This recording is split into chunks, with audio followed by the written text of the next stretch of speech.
You're listening to On the Margins with me, Dan O'Sullivan. And me, Eamon Stack-Mulvihill. In this podcast, we will examine sites of education which are off the beaten track, non-traditional, non-typical, but diverse and exceptional, looking at learners who are often marginalised and ignored.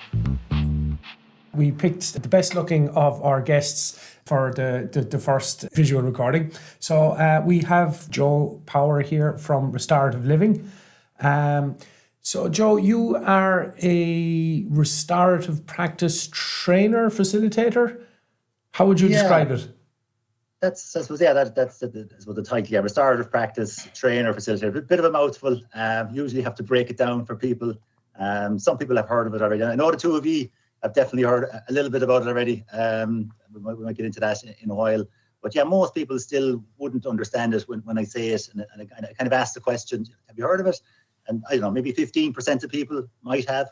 But what it is, I suppose, restorative practice, it's a philosophy for managing relationships. It's all to do with relationships. And the funny thing is, when people start to hear a bit more about it, they go, oh yeah, I do that already and I do this already. So usually people kind of like that after a while, once you get past the initial explanation. But it's a philosophy for managing relationships, for building relationships, and dare I say it, when conflict arises, for managing conflict as well. So yeah, it's I suppose first and foremost, it's a philosophy. It's a way of looking at relationships. Okay, so I know a little bit about you, Joe. I know that you had kind of a background in residential care before you got into RP, and maybe that was your pathway into RP. So do you want to maybe tell us a little bit about your journey and how you first got involved with restorative practice? Yeah, absolutely. So I suppose the first thing to say is, I'm a former student of the University of Limerick, and I have an engineering degree, a mechanical engineering degree. Not that I did a whole pile with it. And that's one of the harder degrees in the college. So I notice you'll see some students, and I won't mention any courses in particular, but they'll be swanning around in the stables a lot, whereas the mechanical engineers tend to be here in the library quite often. Yeah, it's a bit of time in the library. But I suppose looking back, at the time when I was in school, I liked maths, I liked physics. My career guidance teacher said, "Oh, you like maths and physics? You should be a mechanical engineer." So that was about the extent of my career guidance. And no regrets. It was a good 4 years in UL, and about 2 or 3 years. But then I suppose the time came and I realised this is not what I want to do. And I suppose through a little bit of luck and whatnot, I fell into residential childcare work. I knew a guy who knew a guy who got me in there. And yeah, I suppose 18 years then I ended up staying. And I suppose I got in at the time when you didn't need a professional qualification. I was a trainee childcare worker at the time. And then I got, I suppose, along the way then professionalization came along. But I spent 18 years working, and 18 of the best years of my life. A lot of people, it can be a difficult environment. You can working with some challenging kids, and a lot of people, might only spend a couple of years. And I had some challenging days, but it really was an education for me in every sense. And I often say to people that I probably learned more about myself than maybe what I hope I helped a few kids along the way, but certainly it was a massive education for myself. And then at the end, as it happened, we got trained in restorative practice at the end. So that kind of became my escape hatch in a way when the time came. And could you explain for our listeners, Joe, kind of who would end up in residential care? Yeah, absolutely. So it's a placement of last resort. Typically it would be kids that, would have had difficulties at home. And maybe this might be kind of a generational element to it as well, in that, their parents might have struggled, and then, they're having kids, and, through no fault of their own. I think that's important to say. There's always reasons and factors that the kids would have behavioral difficulties. Perhaps the parents then can't manage them, and then, sometimes, foster placements can be, an option, and there's great foster placements out there. And then sometimes, certain kids, I suppose, above a certain threshold, maybe they can't be managed in foster setting. So then, I suppose, you come along to a placement of last resort, a residential centre where you have quite a staff team. You might have 10, 12, 15 staff for 2 or 3 kids, which sounds an awful lot, but for some kids, that's the support they need. So yeah, would be kids that would have, I suppose, have experienced a lot of trauma in their lives. I mean, most of the kids, maybe, I don't know how many kids I've worked with, 40, 50. Yeah, you know, I don't know if people are familiar with the ACE score, adverse childhood experiences. Certainly, nearly all of these kids would have been up 6, 7, 8, 9, even kids at a 10. So a lot of adversity in their lives, a lot of reasons behind that. I'd say poverty, etc. You know,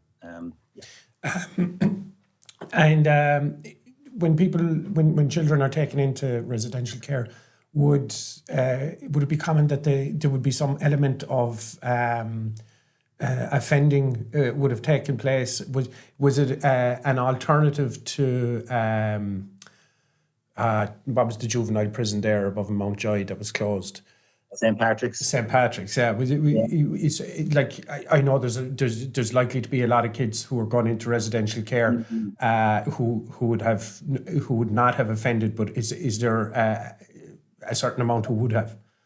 A small proportion, but typically not. You know, and I suppose I remember we'd have had consultants over the years attached to the centre, and one of them said one time it was almost a luck of the draw. Who met you first, whether it was the social worker or the guard. And if the social worker met you first, and this is generalizing, of course, if the social worker met you first and you mightn't have reached that offending threshold, you know, you were probably on a pathway to a residential centre. So most kids in residential centres, you know, there hasn't been an offending pattern. But if the guard met you first, then you could be on a different pathway. And you know, what Oberstown now is the modern incarnation of St. Patrick's. So the same background, the same circumstances for these kids, and it was one of those as a look of the draw, you know, and not that residential centres are easy, far from it for kids. But I remember him saying that. Who met you first? Was it the guard or the social worker? And is it nearly harder to get into Oberstown now than it is to get into Harvard University? Oh yeah, they're on the radio lately. Yeah, there's shortage of placements, which isn't a bad thing. Well, yeah, I mean it's difficult, but I mean you don't want to be just increasing placements in for young offenders or for jails. I suppose a lot of what I talk about in my work and have learned over the course of my life is the importance of early intervention. You know, so if we're just waiting till kids get into trouble and start offending, you know, and then we're all obsessed with the you know, what do we do, and you need to do something. But what I'm not hearing anywhere near enough of is the importance of early intervention. You know, I suppose because it doesn't get the votes, perhaps, or you know, it doesn't get people as excited. But as I say, the longer I'm in my job and experience life, the more and more I emphasize early intervention, prevention. But that, you know, and that always, any research will say that you know, gives a kind of a 3, 4, 5, 10 to 1 return on investment. So yeah, that's just to mention that as well. With that early intervention, Joe, is it something that you would have, I suppose, indirectly or maybe not realised you were doing the likes of restorative practice when you were in that previous work, or was it something that you only started using once you had that training? I suppose it's maybe more so since I've come out of residential care. So I did the 18 years. And we were trained in restorative practice at the end. And I suppose my kids were getting a bit older, and I suppose, you know, there's a time frame for everything, and shift work and working Christmas days and Christmas nights.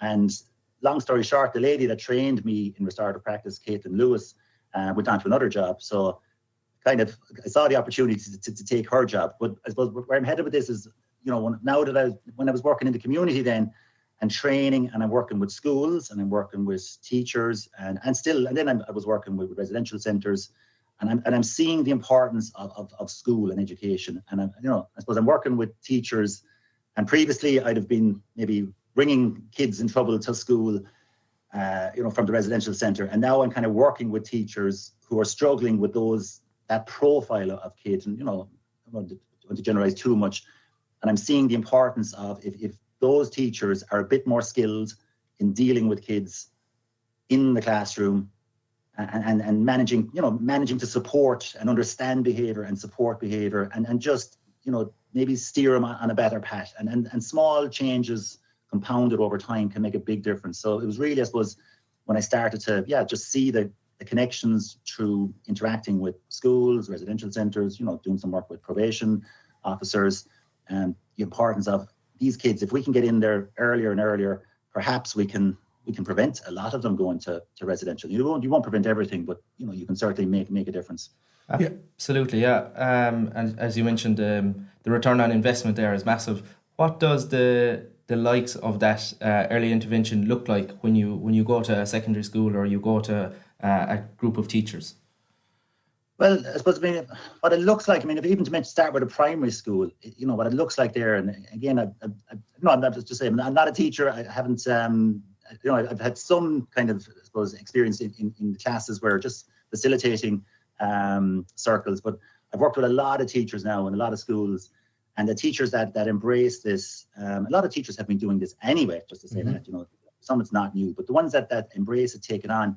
What they do, things like circling up the kids in primary school, in the younger classes. So getting them into a circle, a couple of times a week, and just asking them questions, getting them to share. And people say it takes a long time, and it doesn't. It doesn't take a long time. 5 minutes, 10 minutes, 20 minutes a week. And when they get in a circle and ask a question and they share things around, some of the quotes I hear back. The teacher in a school in Limerick, and one day she did the circle for a couple of days, and then she didn't. And the kids are like, Miss, are you not doing the circle? Are you not doing the circle? And she says, why? What's so good about the circle? She said, we needed to find out who needs a friend today.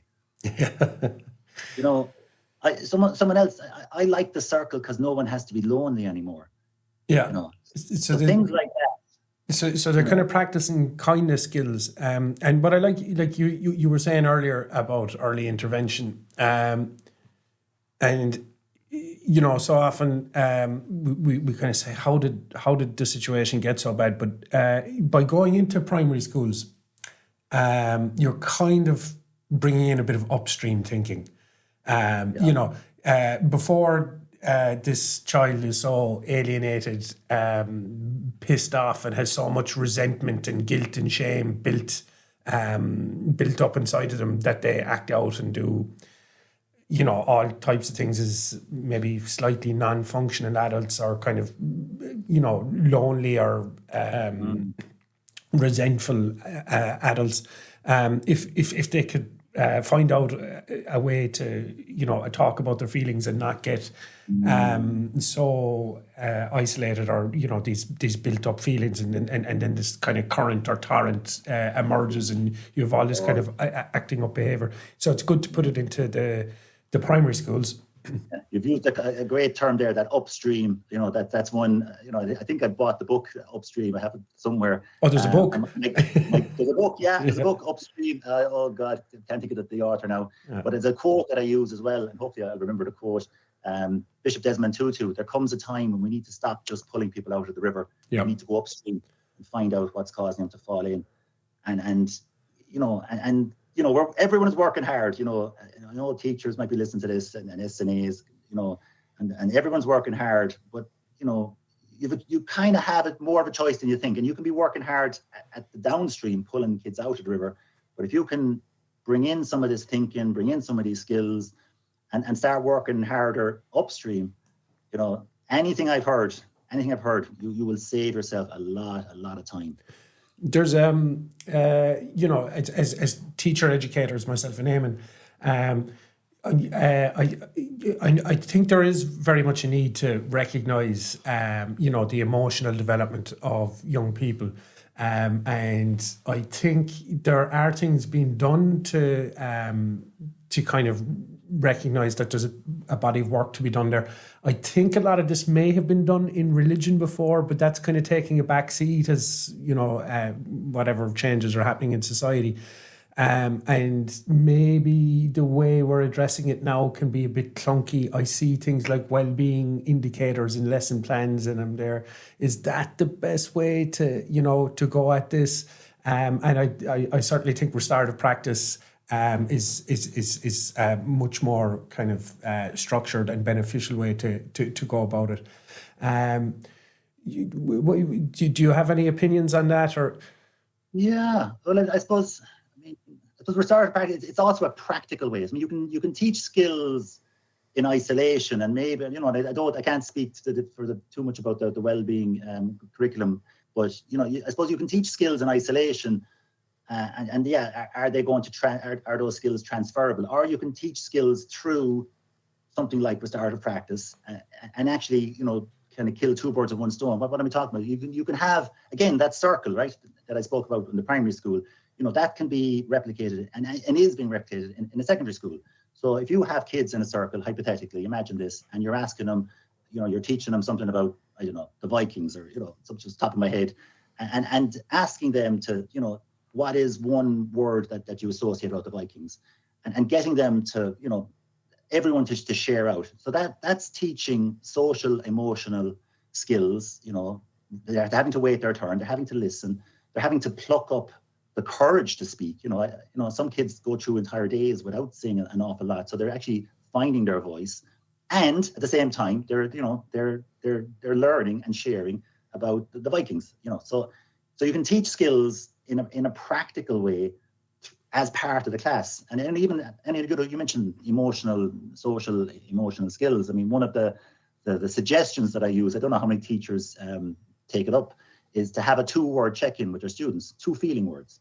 So again, I tend to say could be 2 positive feelings, could be 2 negative, could even be one of each, So that can be done with a class of 24 in less than 2 minutes. And that's teaching them, getting to think and reflect and share and listen how they're feeling. So it's interesting. So you can do that in 2 minutes, and then you could go on to say to teach your class through the format of a circle. It's interesting you say the 2-word check-in. I have students graduating in August from my PME cohort, and just when we kind of finished, they were taking the mick out of me a small bit, because I do the check-in, but I do like a numerical scale, like I said, like, what's your energy level out of 10, and then what's your stress level. So I was asking them this every class, at the start of every class that I had with them, and it's a relatively small cohort, so this is possible. But it's kind of become a thing now, and they're taking the mick out of me for it. But that's nice as well. In practical terms, then, I suppose, when we talk about RP, most people who have some knowledge of it will think about the business card in the back pocket and the 6 questions. Oh yeah. No, I don't want to make it all about the 6 questions, but yeah. But they're a good starting point. Yeah. So it was like anything. If you're anyone listening to this today, and they haven't heard of it before, and they want to take something practical from this, to get a starting point. The 6 questions are still a good starting point. So people maybe wonder what are the 6 questions. And I just mentioned the first one, what happened. So that alone. Typically when something happens, and I have 3 kids, and enough things happen in the general course of the week as well. And in the past I might have been, why did you do that? But the first of the restorative question is, what happened? And you're thinking, well, what's the difference there? Well, why? And there's not, if you ask why, sometimes you will get to find out. But typically asking why puts pressure on people. If someone says, why did you do that? They're justifying it already. They're justifying it, and they're coming back with an answer, and they'll give you a reason, and then you're kind of stuck with the reason as well. Okay, now I told you. Whereas, what happened?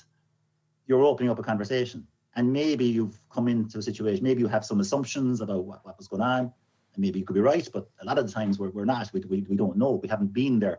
So asking what happened tends to get the story. It also tends to get people reflecting. And look, there's other questions then. We could go through the whole 6 perhaps, but you're opening up a conversation. So from that starting point alone, what happened, and the amount of teachers, I'd say I do a course, I tend to try and, I suppose, extend the courses, maybe, do a 2-hour session, maybe take a couple of weeks, do another 2 hours, do it for 2 hours a couple of weeks later. And the amount of teachers that come back saying, I asked them what happened, and you won't believe, the story I heard. Whereas before they might have been more, maybe on the attack, or why. And just hearing that, what happened, I mean, just one, this is maybe an extreme example, a student told a teacher that her aunt had died. So, and some people worry about consequence. You'll get to a consequence, you will find, there's more questions to come, but opening it up with what happened. And if you're listening to this today, if you want to just try that, Say, just put it to the test. Don't take my word for it. Take it for a test drive and see what happens. You might be surprised. Yeah, so as opposed to immediately going to kind of judgment or explain your actions or why did you do that, just what happened, because there's no judgment involved. And I suppose then, we'll go back to the 6 questions. I know there's a lot more to it than the 6 questions, but I suppose it's a good place to start with the 6 questions. It is. Because if you have some sort of a dispute, even in a schoolyard between kids, you're moving through these questions in a kind of a non-judgmental way. You're asking, what happened? How did you feel at the time? I don't know if I have the questions. I should, Close enough. I really should have had them in front of me now. But as you're moving towards them, or as you're moving through the 6 questions, I suppose the end result that you're seeking is a resolution that people are happy with, and that people aren't walking away going, oh, the teacher always sides with him. It's because I'm from this background, or I have blonde hair, or he just doesn't like me. He's always going to pick go on someone else's side. And, people are happy with the solution. And if there has been some sort of harm done, for instance, if I steal your car, maybe, I do something to kind of put you back in the same position. Maybe I don't buy you a new car, but maybe at least I understand the value or the amount of work you had to put into being able to afford the car. And yeah, I'm kind of rambling now. I'm going to leave you back in there, John. But what you're describing is you're describing the benefits to both parties. You're describing the benefits to the person who has been harmed and the benefits to the person who has caused the harm. And what that is then, it's what I would refer to as a fair process. Again, generalizing, but the traditional system is, who did what to who, what's the rule book, what's the consequence, away you go, whatever it is, a week at home, or whatever the consequence is. The person, I'd say, I don't like to use the term victim, so I prefer saying the person who was harmed. They mightn't be part of that at all. So they might have questions, they might want to understand, why was it me? Why did you pick on me? And if you can bring someone, then who can answer that question? It's the person who's caused the harm. So if that can be facilitated, it's voluntary. Again, in case anyone is thinking, my God, I wouldn't want to do that. You don't have to. But where someone has a question, they're able to put that question to the person who caused the harm. And then, you mentioned a resolution. Question 6 is, what needs to happen next? So again, possible benefits, as a teacher, educator, parent, to have all the answers all the time. That's, your own stress, back to your own stress level, Dan, that'd be a 10, wouldn't it? Yeah. Whereas if you can ask the kids, what needs to happen next, a lot of the time, you'll be surprised, a lot of the time they will be able to tell you. I just might give us a quick example, if you want, my own 2 kids, they broke the telly there about 2 years ago.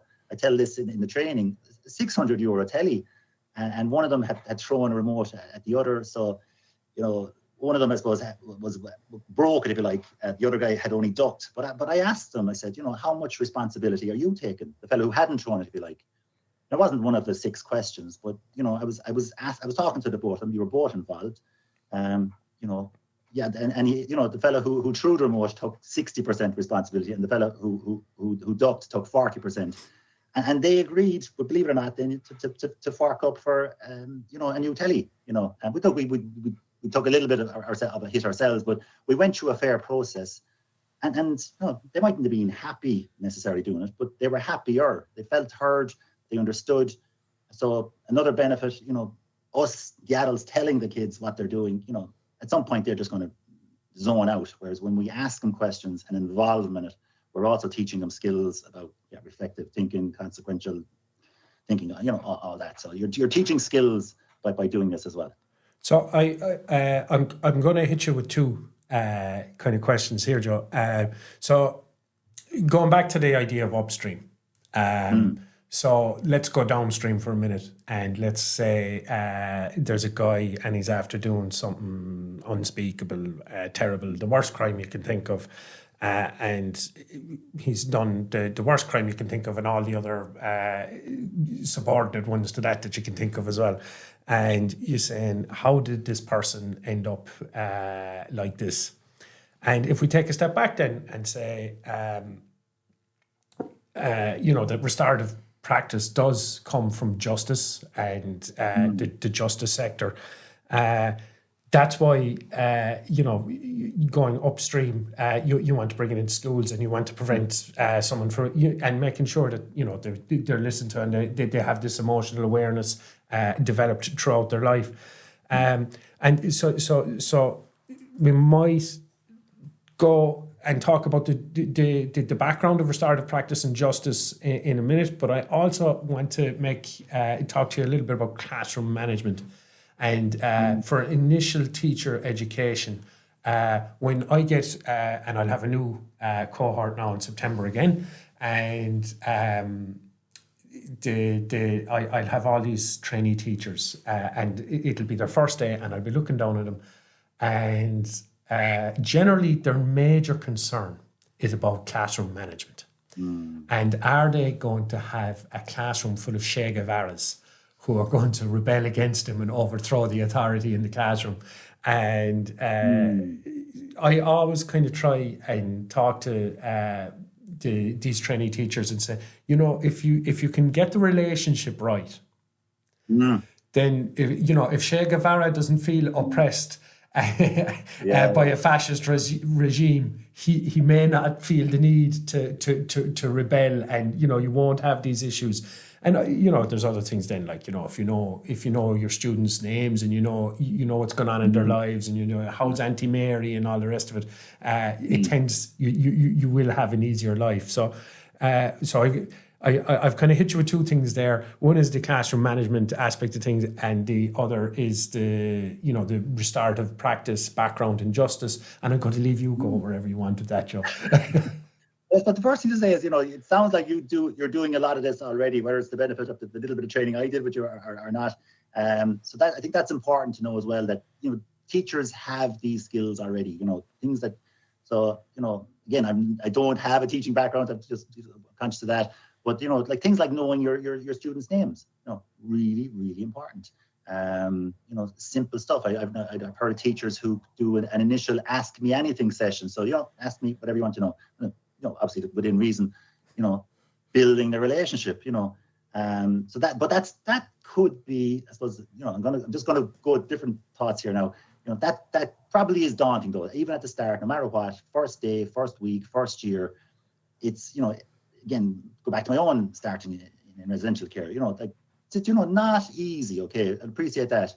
But one of the things we had in that job was professional supervision, okay? So once a month, and then, you would have a chance to sit down with your manager or social care leader and just talk through things. So I'm aware, correct me if I'm wrong, teachers don't have that. So that, so the importance here of like a little community of practice, a teaching buddy, a mentor, that is so important. I have two colleagues that I meet up with, a little mini community of practice every single week. And I'm, so 18 years in residential care, learned a few things there, 6 years in the current job. I'd like to think I've learned a few things there. I still need to touch base once a week with these two other ladies, the three J's we call ourselves, Joe, Jen, and Jude. So teachers, they have some skills, but they need, I suppose, that bit of mentoring as well. One other thing, just put in one other thing, and then maybe you'll see tell me if any of this is resonating. And at the start, maybe something like a respect agreement. Okay, so Joe Brummer, one of the guys that I follow, talks about respect agreements, and again, I'm sure this happens anyway. So that first class could be getting to know each other, and then maybe how are we going to manage the class for the year? How do you want me to treat you? How do you think you should treat me? How do you think you should treat each other? Have a discussion there, and get the kids to come up with the answers. Again, you could tell them, you know what you want to hear, but you could tell them, but how much are they zoning out? But if they start to articulate, well, I think we should have this, and I think we should have that, and okay, and you will be the referee as well. But if they can come up with an agreement, articulate it out loud, get it written down, and get them to sign up for it. If you've signed up for something, you are twice as likely to commit to it. This sounds very much like the classroom contract idea. That's in contract, yeah. So again, RP, probably nothing new at all in RP, but I like to think kind of a nice maybe framework. Okay, so maybe could you tell me a little bit about what misconceptions people have about RP? It's two, I suppose. Well, time, I suppose, is one. Time is one, and it's too soft is the other. It's too soft. It's touchy-feely. Touchy-feely. And I know you mentioned you were kind of angling at the origin of restorative justice. So maybe just to give the origin story, if there's one origin story of restorative justice, it's called the Almira story. I think about 1973 or 74. Two youngsters on a night out. At the end of the night out, they vandalized, ransacked 22 different backyards, cars. They were busy. Busy, yeah. 22 different victims, okay? Garden gnomes, whatever it was. And they opened in front of the judge and with the probation officer, and the question of restitution comes up. How much is this going to cost? And the probation officer says, well, the only way we'd know that is if we went back to all 22 victims. And whatever mood the judge was in that day, said, right, maybe he'd seen enough youngsters coming and going, and he said, right, there was no provision in Canadian law for this. It had never been done before. So, but they had nothing to lose. Wait, they went and did it. They met the victims twice, right? So straight away now, if you've upset someone, Eamon or Dan, in the last week, and you had to go back and face one person that you upset, yeah, I can see your head drop there even for a second, right? 22, okay? I was very bold last week. We won't go into it. They met him twice. The first time they met him, even the victims would say, thought it was a little bit weird. Who are these guys? They went away, they got jobs, they worked up for 6 months as best they could to repair all the different people, right? The second time they came back, people started to realize, actually, there's something happening here. Everyone kind of realized there's something happening here in the sense of the victims, the people who were harmed, got to express, how it felt, but also got to see that the harm being made good. They got to understand maybe a little bit of the backdrop and the benefit on the other side as well. So to the extent that, one of the young offenders became a youth advocate later in later life, and the judge himself became a volunteer when he finished with, I suppose, what became the victim offender mediation service. So where am I going with all that? Not easy. Not soft, not touchy-feely. Not soft. Accountability, yes, accountability. A lot of times we think accountability, they just need to go home for a week, but they're at home on the PlayStation. Yeah. I think sometimes we call things touchy-feely when they're not, because we don't want to deal with the kind of emotional side of ourselves, and it's much easier avoided, particularly like if you're a rugby playing man from Limerick with notions about yourself, like myself, you don't want to be talking about your feelings and what happened made you feel, and we're avoidant to that. And while it may sound like it's touchy-feely, it's actually much harder work. Yeah. But the outcomes then are better as well. Well, you've gone on to sport there, so I have to mention Carolyn Courage and her work with maybe it's a bad week to be talking about Limerick hurling, but what she did, the sports psychologist, with the Limerick hurlers, with the Tipperary hurlers before that, with the Clare hurlers before that, what she did, and I've read a bit about it, it sounds an awful lot like circle time, getting the players in a circle, and I'm aware of, one Tipperary hurler who would have attended, would be on the panel when they won it.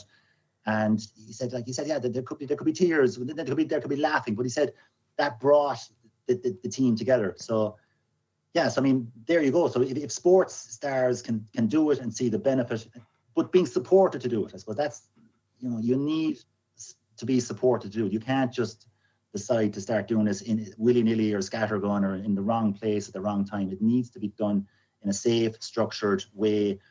But yeah, maybe we should have held on to Caroline Courage a bit longer. There's a huge amount to this, but I want to ask you, like you say, you're not a teacher, but like, I suppose the term teacher now, I'm often challenging this notion because people say teacher and they just think of secondary school teacher or primary school teacher. But like you spend all your time training, if and you certainly are a trainer.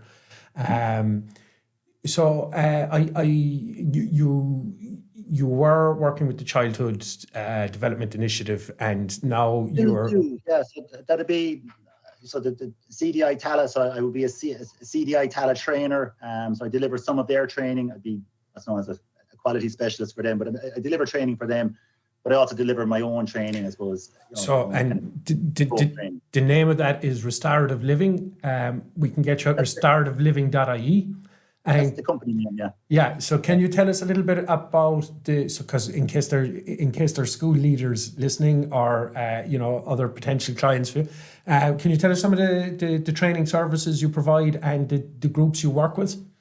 Yeah. So Restorative Living, all one word, .ie is the website. That's where you'll find me. So it's very much whatever the school needs, I suppose. So typically the starting point is a Croke Park hour and a half whole school session. I do a lot of this the last kind of week in August. So school, they mightn't know a lot. They know a little bit, but I come in and do an hour and a half introduction session. Take them through I suppose the principles, a lot of what we've covered today. The 6 questions as a good starting point, and then I suppose the school. Then what I say is go away, think about it. Do a little survey even, and some schools will actually do that survey, what do you think?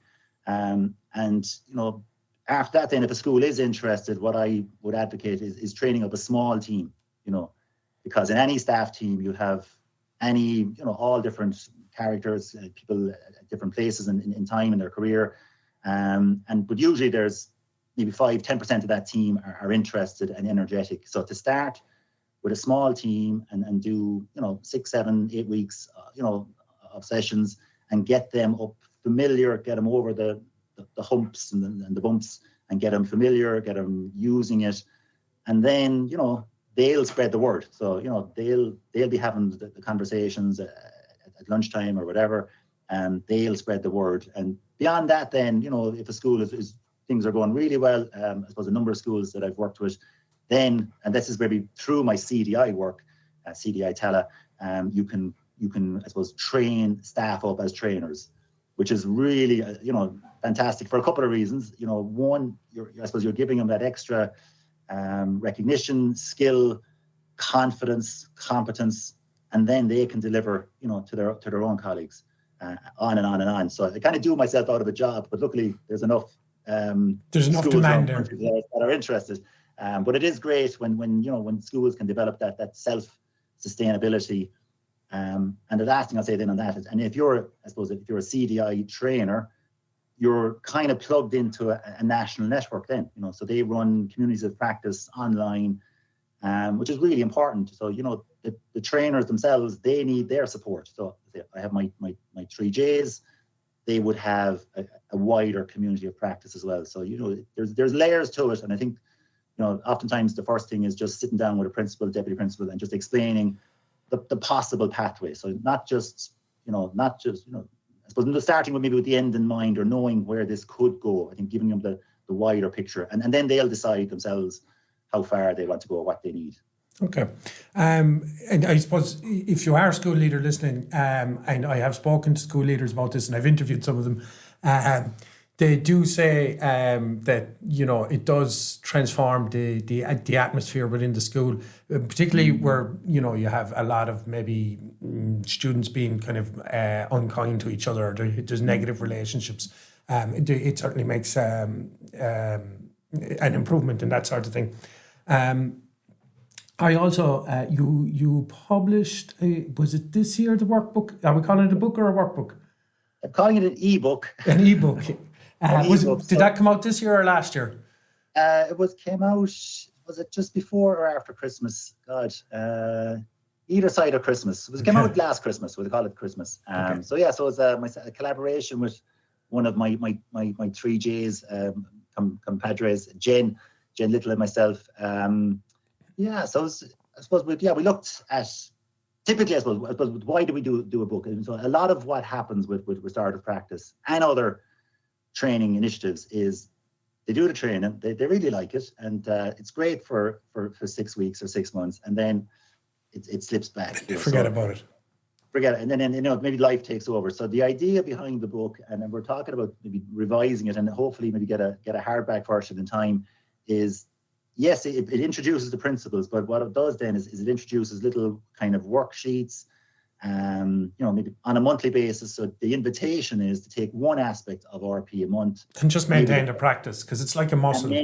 Maintain a practice and literally put an X on a calendar for the month.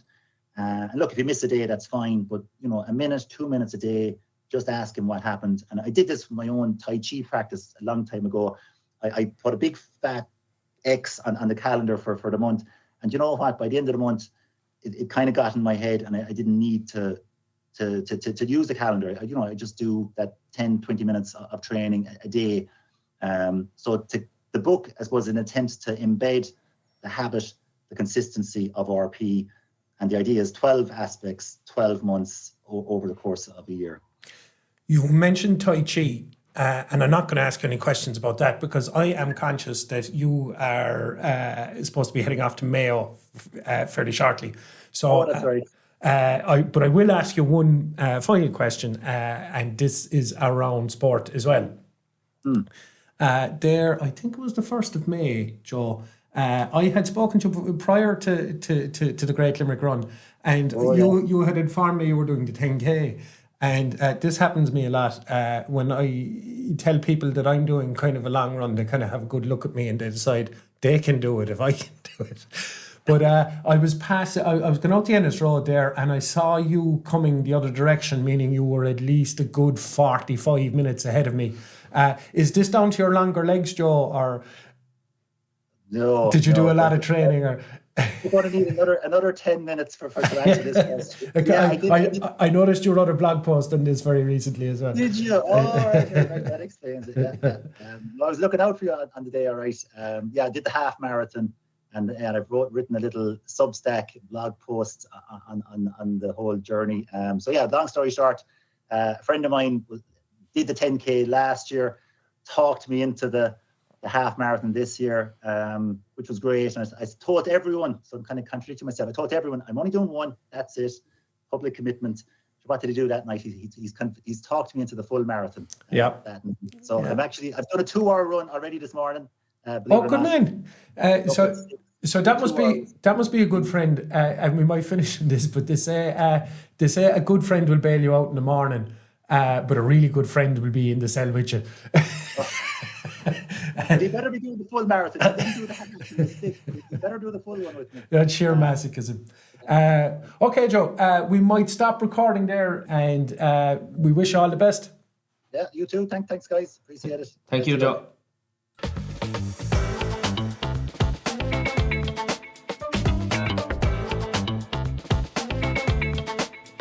Thank you for listening to this episode of On the Margins. If you enjoyed this podcast, please follow and subscribe on all your usual platforms or wherever you get your podcasts. You can also check us out on our website, aidonthemargins.com, for more info, content, and upcoming events. See you soon.